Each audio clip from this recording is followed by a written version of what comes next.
হাম নিয়ে ক্রমেই দুশ্চিন্তা বাড়ছে অভিভাবকদের। প্রতিদিনই হাম উপসর্গ নিয়ে হাসপাতালে ভর্তি হচ্ছে শিশুরা।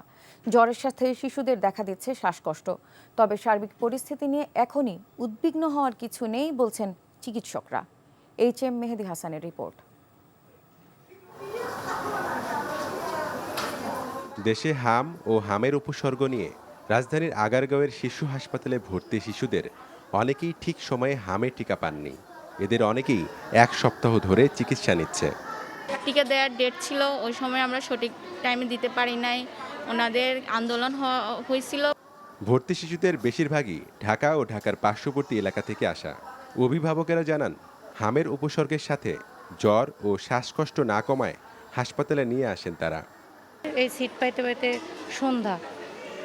সন্ধ্যার পরে আর কি, তাও আবার তো ডাক্তার ছিল না। চোখ লাল হয়ে গেছে আর মুখের ভিতরে র্যাশ আসছে।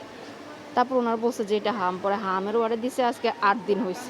ডাক্তার আজকে এসে অক্সিজেন খুলে দিছে, বলছে আগে থেকে ভালো আছে। আর এমনিও খাওয়া দাওয়া করতে পারতেছিল না, এখন খাবার দাবার খাচ্ছে। ভর্তি হওয়া শিশুরা যেসব উপসর্গ নিয়ে আসে তার বেশিরভাগই চিকিৎসায় ভালো হচ্ছে বলে জানান দায়িত্বপ্রাপ্ত চিকিৎসকরা। যাদের অবস্থা সংকটাপন্ন তাদের জন্য আইসিইউতে নিয়ে চিকিৎসার কথাও জানান তিনি। প্রথমে আমাদের সব রোগী আতঙ্কগ্রস্ত হয়ে আসতো, কিন্তু সব রোগী আসলে ভর্তি লাগে না। আউটডোর বেসিসের চিকিৎসা আমরা এখন দিয়ে দিচ্ছি। কোনটা ভর্তি হবে আর কোনটা হবে না ওটা আমরা আউটডোর থেকে সিদ্ধান্ত নেওয়া হচ্ছে। যেগুলি নিতান্তই ভর্তি দরকার সেগুলি আমরা ভর্তি দিচ্ছি।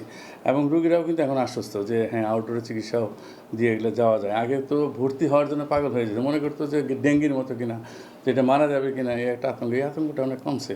আর ভর্তি হওয়ার পরে ভালো হয়ে অনেকে চলে যাচ্ছে, আউটডোর থেকে ভালো হয়ে চলে যাচ্ছে। এই জন্য আমাদের চাপটা অনেকটাই কমছে, আর সংক্রমণও কিছুটা কমে আসছে on an average.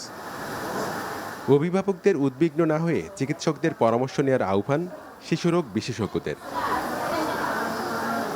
HM Mehedi Hasan, NTV news, Dhaka.